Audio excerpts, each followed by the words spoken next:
Hello friends, students, girls and boys, कैसे हैं आप लोग। आशा करते हैं कि स्वस्थ होंगे, खुशहाल होंगे, स्फूर्त होंगे और जवान होंगे। तो चलिए हम लोग शुरू करते हैं हड़प्पा सभ्यता से अगला वीडियो, जो कि मैंने एक वीडियो डाल दिया है। एक छोटा सा वीडियो उसमें कट गया था, इसके वजह से छोटा वीडियो बनाकर डालना पड़ा उसका विस्तार को जानने के लिए, सिंधु घाटी सभ्यता के। और विभिन्न तरह के चर्चा हुआ शुरुआत में, जो उद्भव से लेकर, खोज से लेकर और विभिन्न प्रकार के नामाकरण से लेकर, विस्तार से लेकर, निर्माता से लेकर सभी पहलुओं पे विश्लेषणात्मक चर्चा हुई आपके साथ। और आप लोगों ने वीडियो को लाइक किया और प्यार दिया, इसके लिए हम आभारी हैं। चलिए ये हम देख लेते हैं अगला वीडियो। एक चीज हम बताना चाहते हैं आपको, हड़प्पा सभ्यता और संस्कृति जो कि हेडिंग डाला हुआ है, इसके बारे में जान लेते हैं। एक तो हड़प्पा सभ्यता और संस्कृति। हड़प्पा सभ्यता मतलब कि पूरा सिविलाइजेशन के रूप में उसको माना जाता है कि एक सभ्यता विकसित हुई थी। और उसके अंदर में जो संस्कृति और सभ्यता में अंतर हम बता चुके हैं, जो कि सभ्यता में पूरे भौतिक भौगोलिक कारकों पे चर्चा की जाती है, और संस्कृति जो है उसमें उस सभ्यता में रहने वाले मानव के द्वारा जो क्रियाकलाप किए गए हैं उसके बारे में संस्कृति में चर्चा की जाती है। और संस्कृति के अंतर्गत ही कला आती है, जो कि आप लोगों के लिए बहुत ही मुख्य परीक्षा में बहुत ही विशेषकर इसका स्थान होता है, महत्वपूर्ण स्थान होता है।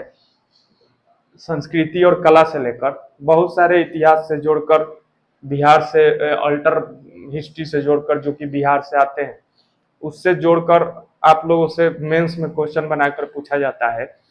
बहुत सारे कला से संबंधित प्रीवियस ईयर में क्वेश्चन आ चुके हैं, जो कि मेंस से संबंधित है। अभी मेंस पे हम लोग नहीं जाते हैं, अभी बस हम लोग देख लेते हैं कि प्री का क्या कंसेप्ट आगे में होने वाला है या पीछे में क्या रहा है, उसका एक होलिस्टिक अप्रोच और पूरा समाहित करने की कोशिश होगी आप लोगों के साथ। कि मतलब एक छोटा सा उदाहरण आप लोगों को हम बता देते हैं। आप जाते होंगे अगर मार्केट में कोई सामान खरीदने, अगर आप मार्केट में कोई सामान खरीदने जाते हैं, कुछ भी सामान हो, स्टूडेंट के रूप में या गर्जीवन के रूप में कोई जाता है अगर दुकान पे सामान खरीदने, तो दुकानदार से कोई 2 4 5 सामान मांगता है या लिस्ट बनाकर जाता है, उससे मांगता है सामान, वो दे देता है दुकानदार। लेकिन आपको पता नहीं होता है कि उतने बड़े दुकान में, या जो भी जाते हैं ग्राहक के रूप में, उनको पता नहीं होता है कि इस दुकान में कितने सामान है और कितने टाइप के, कितने प्रकार के सामान है। ठीक है, लेकिन दुकानदार जो होते हैं, जो मेन मालिक होता है, जो दुकान पे बैठता है, उसको सब पता होता है। उस दुकान में रहने वाले को सब पता होता है कि कौन सा, कितना सामान है दुकान में और किस किस टाइप का सामान है और कौन सा सामान कहाँ पे रखा हुआ है। ठीक है, उसको सब पता होता है। तो ऐसा नहीं है कि आप एक छोटा सा लिस्ट बनाते हैं तो उसको याद करना होता है। अगर 3 4 सामान लाना है मार्केट से आपको, तो आपको याद करना पड़ता है। लेकिन अगर उससे ज्यादा लाना है तो लिस्ट बनाना पड़ता है। लेकिन उनके पास तो लिस्ट भी नहीं है और याद भी नहीं करते हैं, फिर भी कैसे उन दुकानदारों को मतलब इतना ज्यादा बड़े मात्रा में मतलब इतने किस्मों के सामानों का नाम याद रहता है। दुकानदार सिर्फ प्रैक्टिकल है, वो मतलब प्रायोगिक रूप में उस चीज को समझते हैं, उसके अंदर जाकर समझते हैं चीजों को। क्योंकि वो डील करते हैं वहाँ कस्टमर से, डीलर से डील करते हैं, फिर वहां से थोक विक्रेता से उठाते हैं, लाते हैं और चीजों को अपने हाथों से रखते हैं। उसके अंदर घुसकर जो काम करते हैं, उसके वजह से ही एक प्रैक्टिकल रूप में आ जाते हैं, उसके वजह से उनको याद हो जाता है। तो कहने का मतलब हमारा ये है कि आप दुकानदार मत बनिए, आप एक आप ग्राहक मत बनिए, आप दुकानदार बनिए। दुकानदार का मतलब आपके पास इतना सामान हो, इतना चीजें हो कि आप एग्जाम में जाए ग्राहक के रूप में, लेकिन हो दुकानदार। और जो भी मांगा जाए वहां से निकाल कर आप उस चीजों को दे दें। इस टाइप का अप्रोच होने वाला है। ये चीजें हम आपको समझाना चाहते थे। तो चलिए, हड़प्पा सभ्यता के संस्कृति से कुछ चीजें जो है, जो खंड में बांट कर दिया जाता है, इससे क्वेश्चन बहुत ऑब्जेक्टिव लेवल पे नहीं पूछे जाएंगे। ऑब्जेक्टिव लेवल पे वही क्वेश्चन पूछे जाएंगे जो कि तथ्य के रूप में सामने आते हैं, स्थल के रूप में वहां से पुरातत्व साक्ष्य के रूप में पूछे जाते हैं। लेकिन जब तक ये कंसेप्ट आप लोग नहीं समझिएगा, तब तक ये नहीं समझ पाइएगा कि उसको याद कैसे रखना है, उसका अप्रोच क्या होना चाहिए, आपको दुकानदार कैसे बनना है। ये दुकानदार बनाने की एक प्रक्रिया है आप लोगों को, कि मतलब इसमें पूरा सब चीज समाहित हो जाए कि फैक्ट्स ऑटोमेटिक कोई बहुत बड़ी चीज ही नहीं रह जाए, तथ्य बड़ी चीज ना रह जाए पीटी के स्तर पे। और इस चीज का समझने के क्रम में पूरा मतलब ऐसा अप्रोच होगा कि वो मेंस के स्तर तक आपको ले जाकर खड़ा कर देंगी। चलिए, हड़प्पा सभ्यता और संस्कृति से हम लोग देख लेते हैं नगर योजना। फर्स्ट टॉपिक है नगर योजना। क्रियाकलाप को जैसे कि पढ़ते हैं, तो इसमें सबसे महत्वपूर्ण विषय आ जाता है हड़प्पा सभ्यता से कि यह एक जो सभ्यता था, यह नगरीय सभ्यता के रूप में जाना जाता है। जैसे कि ग्रामीण समुदाय थे, लेकिन मुख्यतः इसको नगरीय सभ्यता के रूप में जाना जाता है। जितने भी क्रियाकलाप मुख्यतः हुए थे वो नगर के अंतर्गत ही हुए थे, और सबसे पहला नगरीय व्यवस्था के रूप में इस सभ्यता को जाना जाता है। यहाँ तक कि मिस्र और मेसोपोटामिया की सभ्यता से पहले का ये नगरीय सभ्यता माना जाता है। तो इसके बारे में देख लेते हैं कि क्या इसका मतलब महत्वपूर्ण बातें रही थी। जो नगर जो था वो बहुत ही व्यवस्थित रूप में बनाया गया था।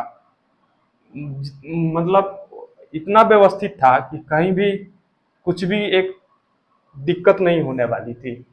इसमें ग्रिड पद्धति को अपनाया गया था। जैसे कि वर्गाकार आकार में समूह बनाकर, घरों का समूह वर्गाकार आकार में थे और उनके चारों तरफ रोडों का सड़कों का एक जाल सा बिछा हुआ था, जो कि समकोण पे काटते थे। एकदम समकोण और चौकार आकार के मतलब आकृति में बसावट जो थी, हर एक जगह नगर में देखने को मिलता है। उसी को ग्रिड पद्धति बोला जाता है। वो ग्रिड पद्धति अभी भी अपनाया जाता है बहुत सारे शहरों में। प्लांट सिटी जिसको बोला जाता है, वहां अपनाया जाता है। वो आज से 3000 साल पहले, 5000 साल पहले हम लोगों के भारतवर्ष में विकसित हो चुके थे। तो इसका एक और महत्वपूर्ण चीज है कि इसकी सड़कें जो है समकोण पे काटती थी, और बहुत ही जाल की तरह एक व्यवस्थित ग्रिड पद्धति में नगर योजना किया गया था हड़प्पा सभ्यता का। ठीक है, नगर दो भागों में विभक्त थे।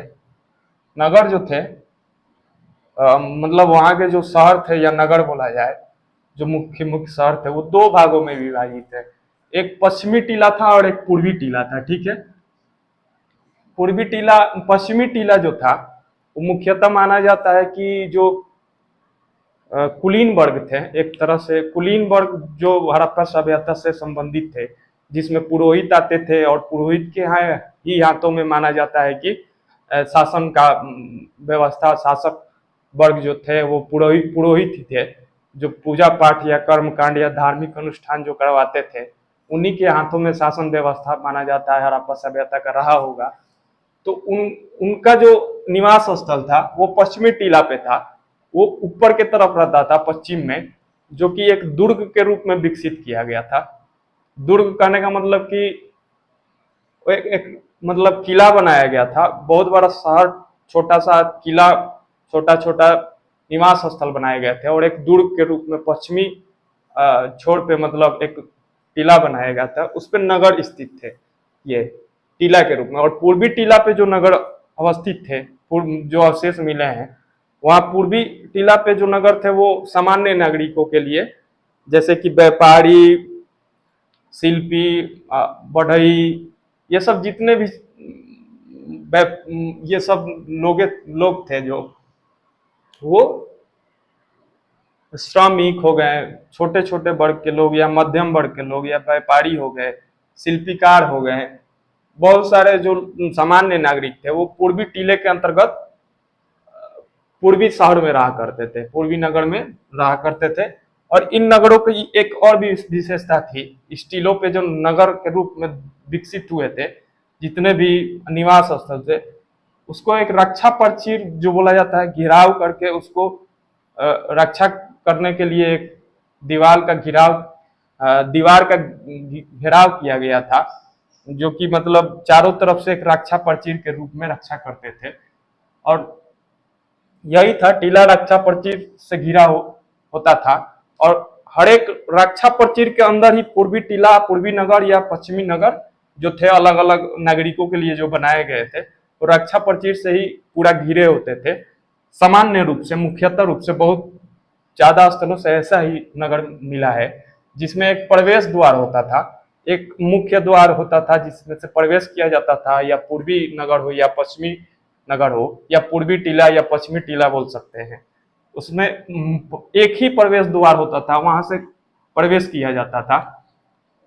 समझ गए? वहां नगर के बारे में आप लोगों को एक रूपरेखा समझ में आ गई होगी। एक आवासीय भवन में, एक आवासीय भवन जो होते थे, लोगों का रहने का जो आवासीय भवन हुआ करते थे, वो एक आंगन, उसके मतलब वो वर्गाकार रूप में आवासीय भवन बनाए जाते थे, जिसके अंदर में एक आंगन होता था, और सामान्यतः एक 5 कमरा या 4-5 कमरा उसके चारों तरफ होते थे, जिसमें एक कुआं भी होता था। और जितने भी भवन बनाए गए हैं या निवास स्थल जितने भी हैं, उनमें अधिकतर मतलब पक्की ईंटों से बना होता था, पक्की ईंटों से बना होता था। यह बहुत ही महत्वपूर्ण है कि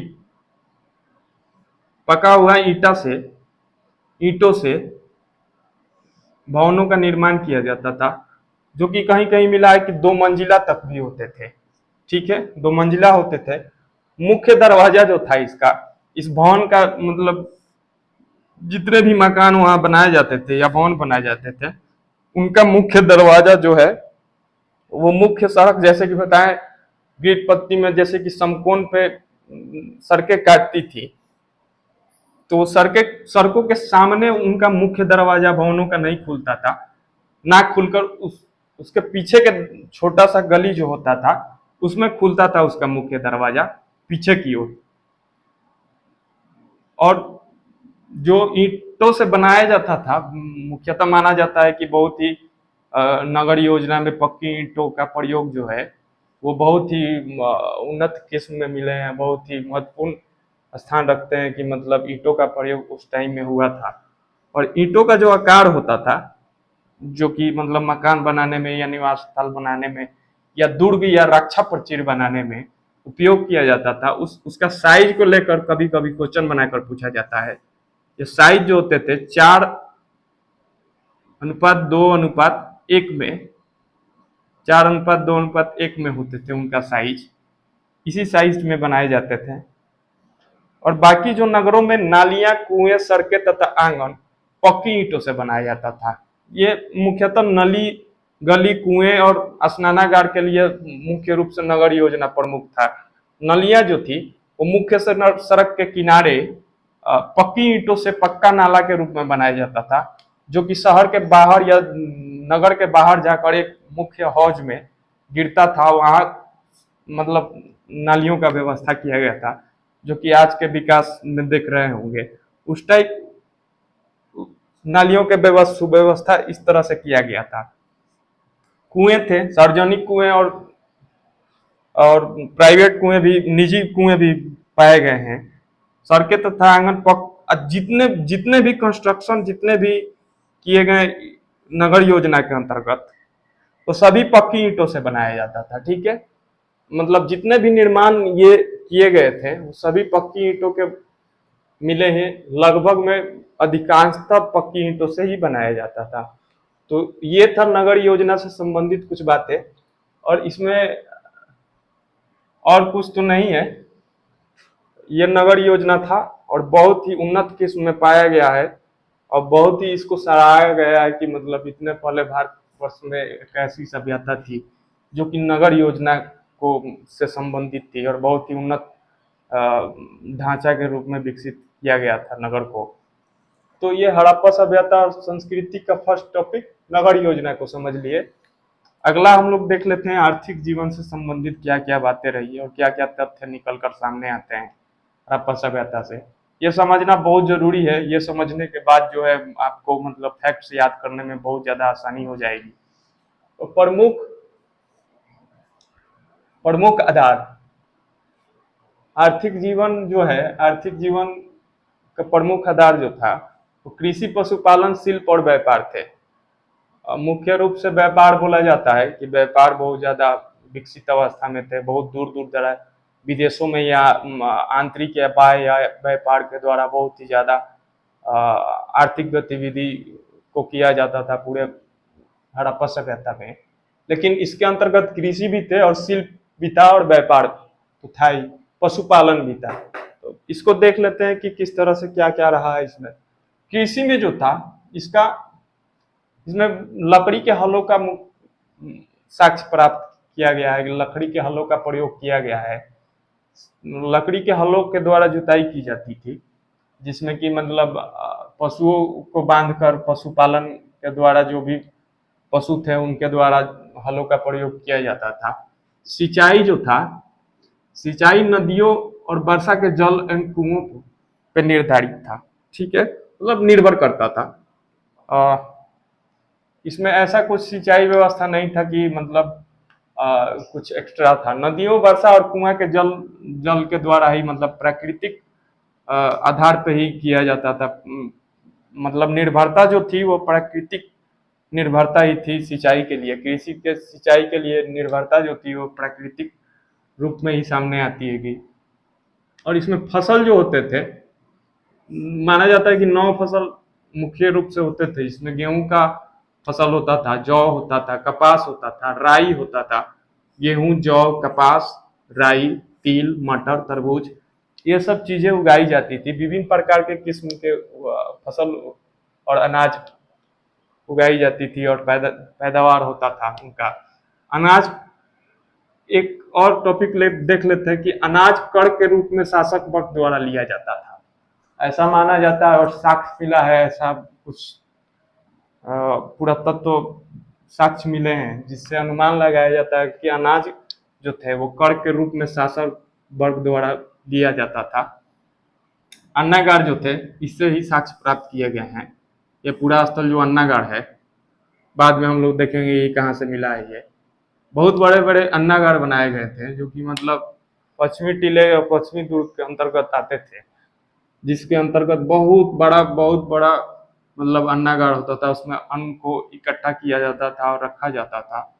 तो इसके वजह से माना जाता है कि शासक वर्ग द्वारा विभिन्न प्रकार के नागरिकों द्वारा जो कर के रूप में लिया जाता था वो अनाज ही होता था।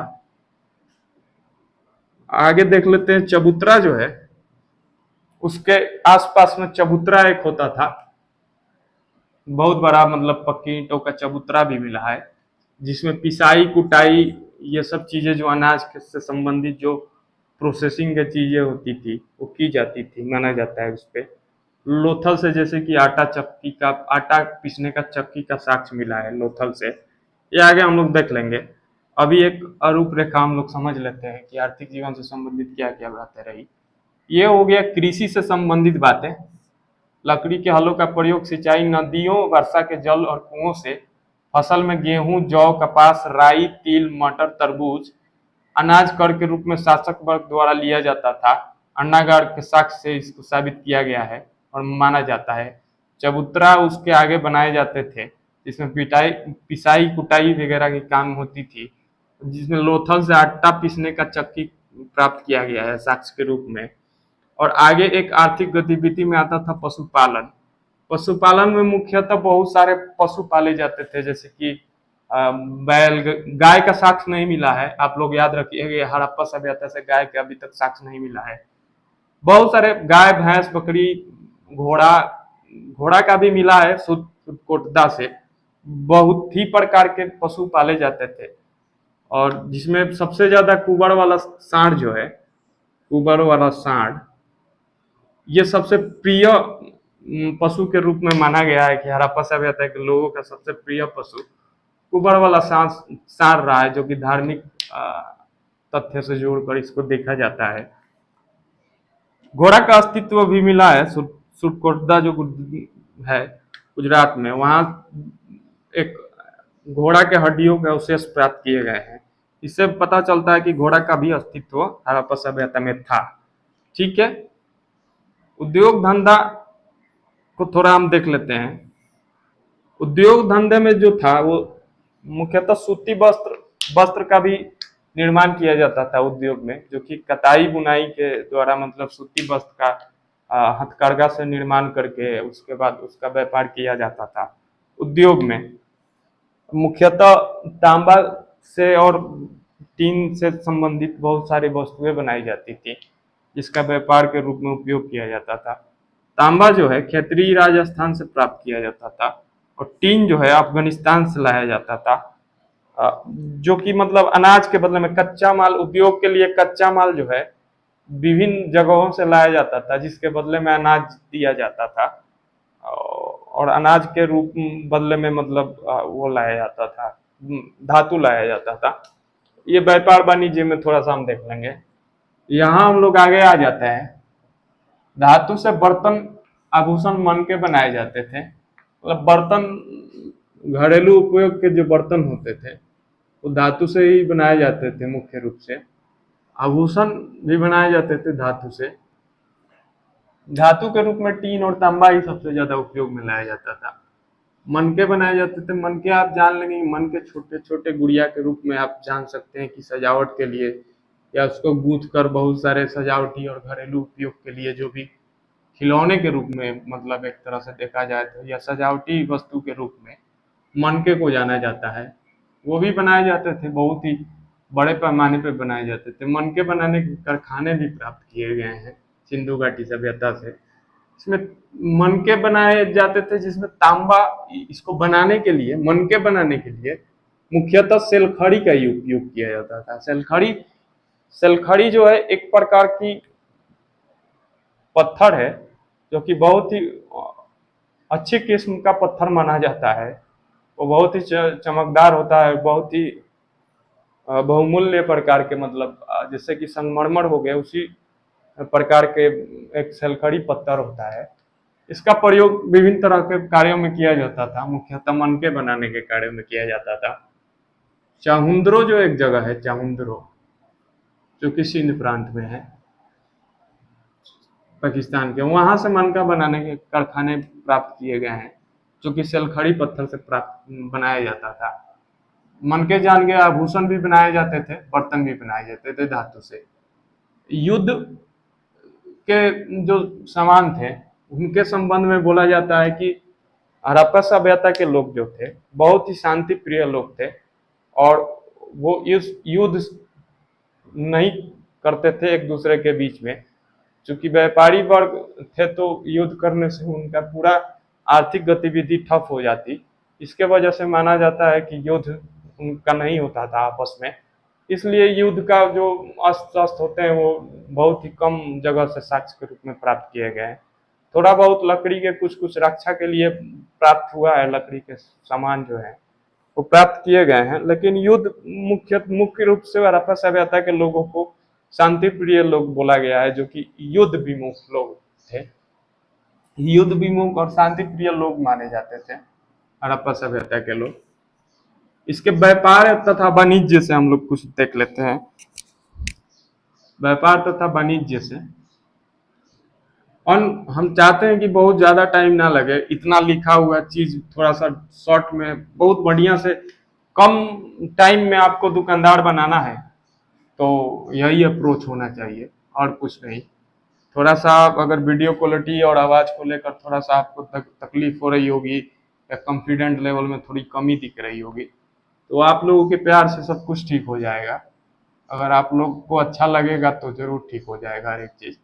अनाज अन्न कोठार जो थे व्यापार तथा वाणिज्य के रूप में बहुत ही मतलब मुख्यतः माना जाता है कि या तो पुरोहित वर्ग के हाथों में शासन रहा होगा हड़प्पा सभ्यता का, या फिर व्यापारी या वाणिज्य वर्ग के लोगों के हाथों में रहा होगा शासन वर्ग, क्योंकि मुख्य कार्य जो था हड़प्पा के सभ्यता के लोगों का वो व्यापार ही था। नगरों में बहुत सारे दूर दराज के इलाके से बहुत लोग जो थे कृषि से संबंधित और शिल्पकार और छोटे छोटे हथकरघा उद्योग से जो संबंधित लोग थे जो कि शहरों से बाहर भी रहा करते थे, वो आकर दुर्ग में या शहरों में आकर व्यापार करते थे। मंडी जहाँ लगती थी वो भी अनाज के बदले अपना धातु लेकर जाते थे, अनाज लेकर जाते थे वहां से, और नगरों से व्यापार होता था। और नगर नगर के द्वारा नगर आंतरिक जो व्यापार होती थी एक नगर से दूसरे नगर के बीच में, वैसे भी व्यापारी उपलब्ध थे वहाँ हड़प्पा सभ्यता के अंतर्गत। इसमें अन्न कोठार से संबंधित जो बातें थी वो बहुत ही महत्वपूर्ण बातें जोड़कर देखी जाती है कि अन्न कोठार थे वहाँ। मानक नाप तोल की एक मानक प्रणाली थी। ऐसे तो बोला जाता है व्यापार जो है हड़प्पा सभ्यता का वो वस्तु विनियम पर आधारित था, विनियम आधारित व्यापार और वाणिज्य होता था हड़प्पा सभ्यता में। मतलब एक वस्तु के बदले दूसरा वस्तु लेना, और उसका लेकिन माप तोल करने के लिए एक मानक प्रणाली को अपनाया गया था। वस्तु के बदले या अनाज के बदले धातु या दूसरे चीजों का व्यापार होता था। इसमें मुख्यतः पत्थर, धातु, अनाज का व्यापार किया जाता था। सूती वस्त्र भी होते थे उसमें। वस्तु विनियम था, वस्तु विनियम था, सिक्कर का प्रचलन नहीं था। वस्तु विनियम पर आधारित व्यापार होता था। पोत निर्माण तथा समुद्री व्यापार लोथल से होता। पोत निर्माण तथा समुद्री व्यापार के भी साक्ष्य प्राप्त किए गए हैं लोथल से, जो कि मतलब फारस के खाड़ी, मुख्यतः भारतवर्ष में गुजरात के जो क्षेत्र प्राप्त किए गए हैं मुख्य रूप से लोथल से, जो बंदरगाह के रूप में जाना जाता है। बंदरगाह का बहुत बड़ा बंदरगाह का साक्ष्य यहाँ से प्राप्त हुआ है। तो बंदरगाह के रूप में भी विकसित किया गया था, और समुद्री रास्ते से भी व्यापार किया जाता था। लोथल से मिला है। कृषि उत्पाद द्वारा तैयार माल का विभिन्न विनियम नगरों से किया जाता था, ये बता दिया आपको। सूती वस्त्र, धातु, आभूषण, ये सब चीजें का व्यापार होता था। मुख्य रूप से जो व्यापार था इसका उन्नत किस्म में आंतरिक और बाह्य व्यापार विकसित किया गया था। बाह्य व्यापार में मध्य एशिया, इराक, ईरान और रशिया के नीचे वाला जो क्षेत्र, तुर्कमेनिस्तान, ये सब जो क्षेत्र थे वहां से मुख्य रूप से इसका वस्तु विनिमय द्वारा व्यापार किया जाता था। जो कि बाह्य व्यापारी जो थे, बाह्य व्यापारी के द्वारा, मतलब यहाँ से अनाज ले जाकर या दूसरे पत्थर ले जाकर, यहाँ से जो प्राप्त वस्तुएं थी भारतवर्ष से, वहां ले जाकर वहां से कुछ वस्तुएं थी जो कि भारत में नहीं मिलता था, लाया जाता था वस्तु विनिमय के द्वारा। जिसमें तांबा जो था मुख्य रूप से राजस्थान के खेतरी एक जगह है, वहां से प्राप्त किया जाता था। अफगानिस्तान, बलूचिस्तान से भी प्राप्त किया जाता था व्यापार के रूप में। टीन और चांदी है मुख्य रूप से, ये अफगानिस्तान से लाए जाते थे। जाकर अफगानिस्तान से सोना कर्नाटक से निकाला जाता था, या कर्नाटक से व्यापार होते थे विभिन्न आंतरिक या बाह्य व्यापार के अंतर्गत। सिंधु, मेसोपोटामिया तथा मध्य एशिया के साथ सिंधु सभ्यता का जो है व्यापार बहुत ही विशेष रहा। लिपि जो है, लिपि के बारे में जान लेते हैं। व्यापार यहीं तक सीमित था, इससे ज्यादा कुछ नहीं जानना है। लिपि के बारे में थोड़ा सा हम लोग देख लेते हैं कि लिपि से संबंधित क्या क्या बातें रही हड़प्पा सभ्यता से। लिपि जो है, इसका लिपि मुख्य रूप से माना जाता है कि चित्राक्षर लिपि था। मतलब जो भी लिपि मिला है वो मुख्यतः मुहरों पर मिला है और मृदभांडों पे मिला है। मुहर हम बताएंगे कि क्या होता है। मृदभांडों पे भी विभिन्न प्रकार के लिपि मिला है। लगभग इसमें माना जाता है कि 400 से 500 चित्राक्षर प्राप्त किए गए हैं। चित्राक्षर लिपि बोला जाता है इसको इंग्लिश में पिक्टोग्राफ। चित्राक्षर लिपि को पिक्टोग्राफ बोला जाता है इंग्लिश में, आप याद रखिएगा। यही उपयोग किया जाता था लिपि के रूप में, जो किसी भाव, ध्वनि या किसी आकृति या किसी बोलचाल के भाषा को संदर्भित करता था। चित्रात्मक जो लिपि था, इसके वजह से ही इसको अभी तक पढ़ा नहीं जा सका है, नहीं समझा जा चुका है। यह दाएं से बाईं ओर लिखा जाता था, दाएं से बाईं ओर लिखा जाता था। ये समझने की कोशिश की गई है कि दाएं से बाईं के साइड लिखा जाता था, लेकिन अभी तक इसका भाव क्या है, इस शब्द की शब्द इस चित्र का मतलब क्या है, हर एक चित्र का अलग अलग मतलब होता था। जैसे कि यू आकार, अंग्रेजी के यू आकार के सबसे ज्यादा अक्षर चित्र प्राप्त किए गए हैं। कहीं कहीं मछली के रूप में, छोटे छोटे वस्तुओं के रूप में, पशु पक्षियों के चित्र के रूप में भी लिपि का प्रयोग किया जाता था, जो कि मृदभांडों और मुहरों से प्राप्त किया गया है।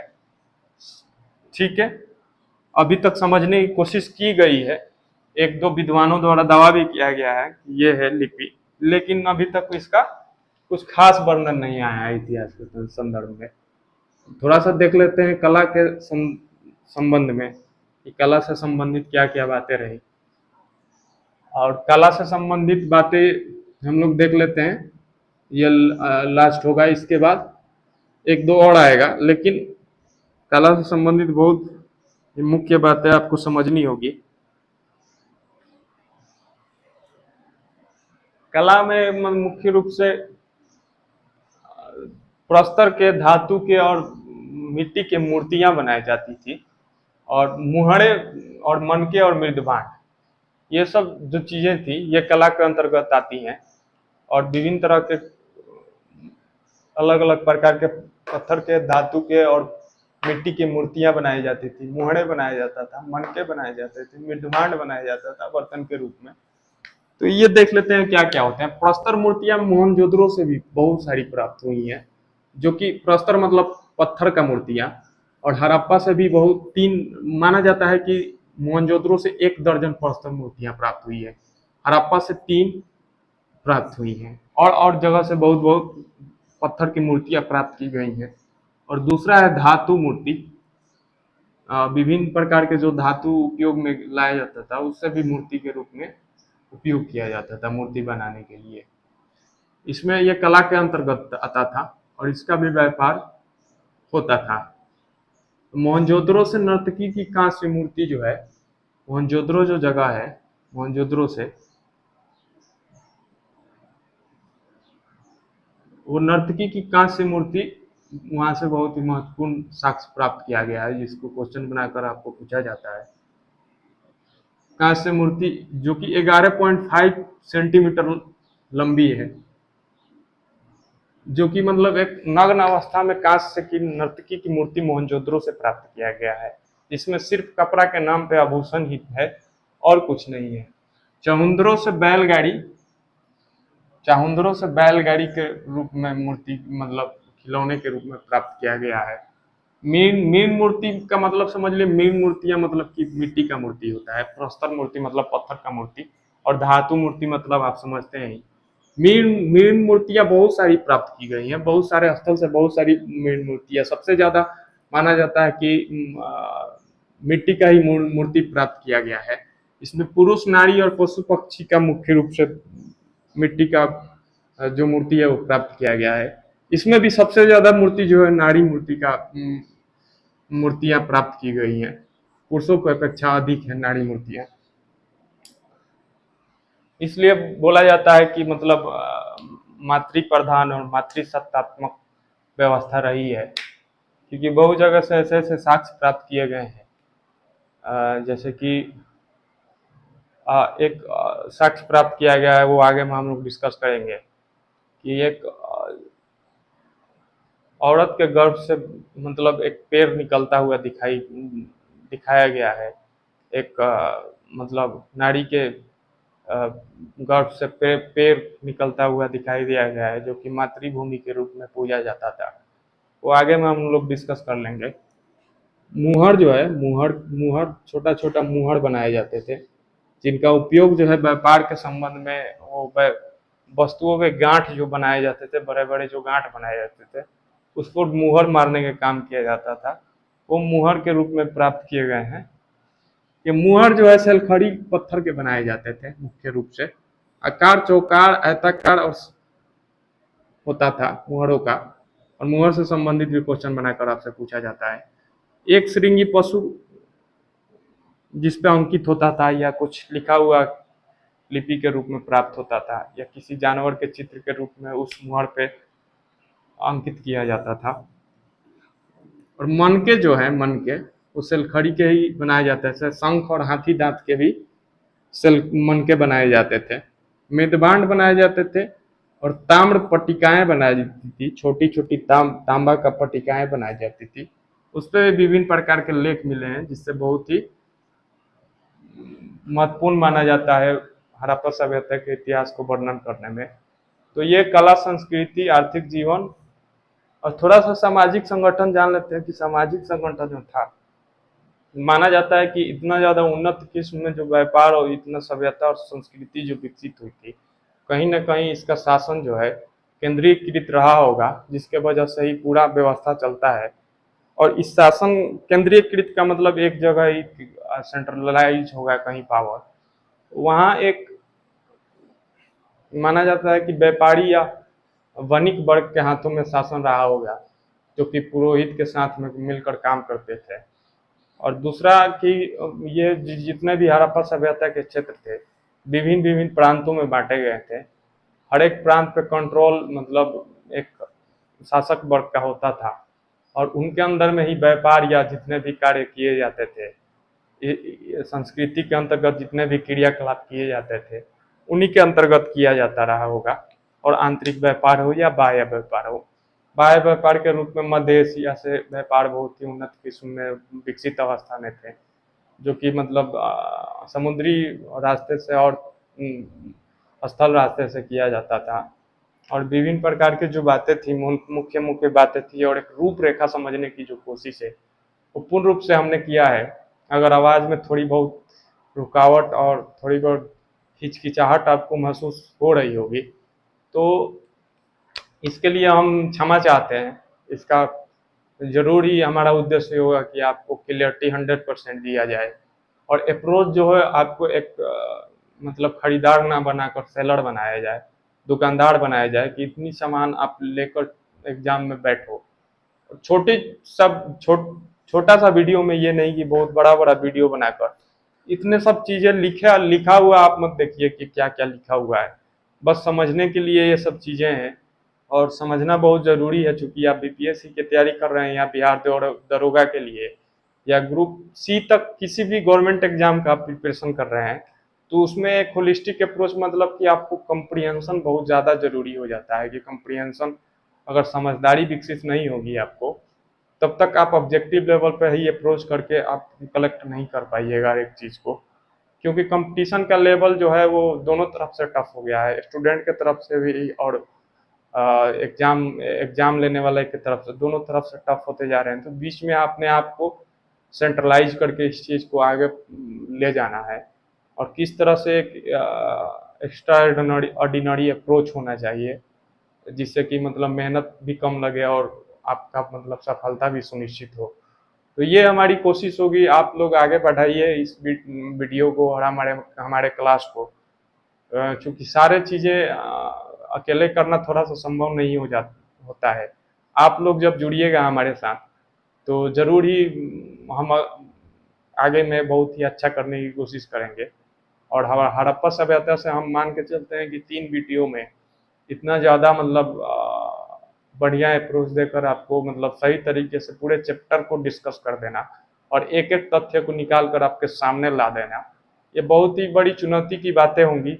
और आप हमारे लिए होगी, लेकिन आप जुड़िएगा तो ये चीज़ें आसान हो जाएगी हमारे लिए। तो ये हमारा उद्देश्य है कि मतलब आप अभी 30 सितंबर को जा रहे होंगे पीटी का एग्ज़ाम देने, 17वां बीपीएससी के लिए। तो उसमें आप जाइए, बढ़िया से एग्ज़ाम दीजिए, और क्या जितना पढ़े हैं उतना आराम से टिक लग जाएगा। अगर आगे में नेक्स्ट में कोई एग्ज़ाम आता है, तो इतना वीडियो हमारा ज़रूर रहेगा आपके साथ, कि वो मतलब सिर्फ आपको पिकअप ना पकड़ाए, यहाँ से बोर्ड से ही जाकर आप बहुत सारे चीज़ों को पिक कर लें, वहाँ से छोड़ने की ज़रूरत ना पड़े आपको। कि मतलब बोर्ड से जाकर बस आप एक मोटिवेशन के रूप में ही ये यहाँ क्लास में हमारे मत आइए। चलिए, थैंक यू।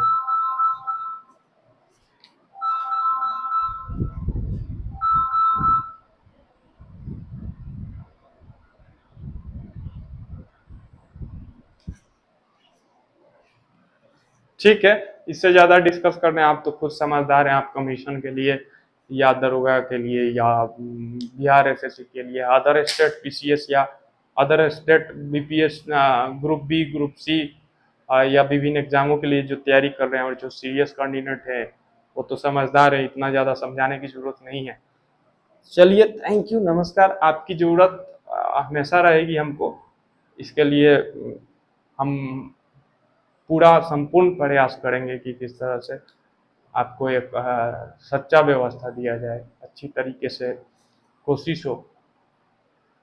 और आप लोग अगर पसंद आए वीडियो हमारा तो लाइक एंड सब्सक्राइब और शेयर जरूर करिएगा।